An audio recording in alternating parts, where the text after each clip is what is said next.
Hi everyone, I'm Andy. Welcome to Andy's Mindscape.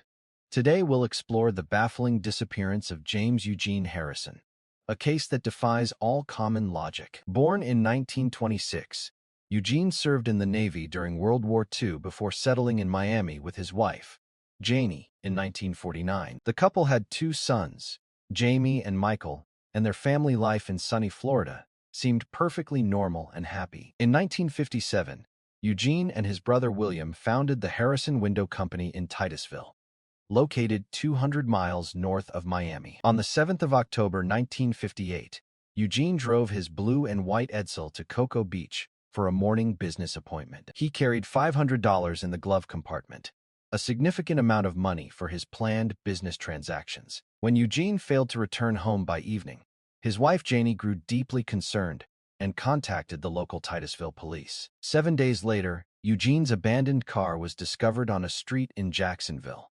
far from his original destination in Cocoa. Inside the Edsel, police were horrified to find massive amounts of Type O blood covering the beige fabric car seats. The blood matched Eugene's type. Janie's heart broke as investigators feared the worst of violent struggle and a possible murder. A witness recalled seeing a slim, 40-year-old man in a red shirt parking Eugene's car and walking away calmly. Detectives assumed a hitchhiker had robbed and killed Eugene, especially since the $500 in the car had vanished. Meanwhile, across the country in California, a TV announcer named Ogden Miles disappeared under eerily similar, bloody circumstances. Police found Miles' car and a bloody chef's knife.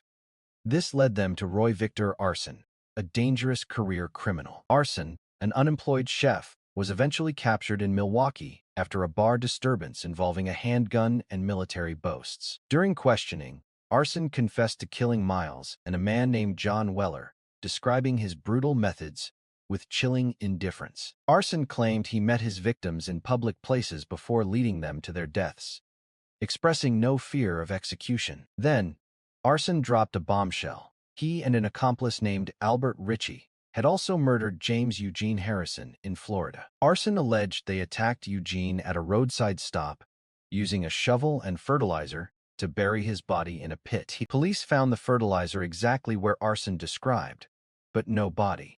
They soon arrested his heavily tattooed partner, Albert Ritchie. On the 23rd of January 1959, the same day Ritchie was caught, Eugene Harrison incredibly walked into a Phoenix police station, alive. Eugene claimed he was kidnapped at gunpoint and forced to drive to Jacksonville, eventually waking up confused in Arizona. Strangely, despite being kidnapped for months, Eugene appeared healthy, well-dressed, and clean-shaven upon his sudden and mysterious arrival. Janie was overjoyed by the news, immediately sending funds to fly Eugene back to their home in Florida. Medical exams showed Eugene had no scars or wounds, leaving the origin of the blood in his car a mystery. A witness, Mrs. Henderson, later claimed she saw Eugene traveling by bus from Los Angeles, looking completely normal and relaxed. In 1960, children playing in a Florida field found a human skeleton near the site Arson had originally pointed out. The skeleton was a middle-aged man about 5'8". However, investigators determined it did not match Eugene's physical profile. Andy notes a suspicious coincidence.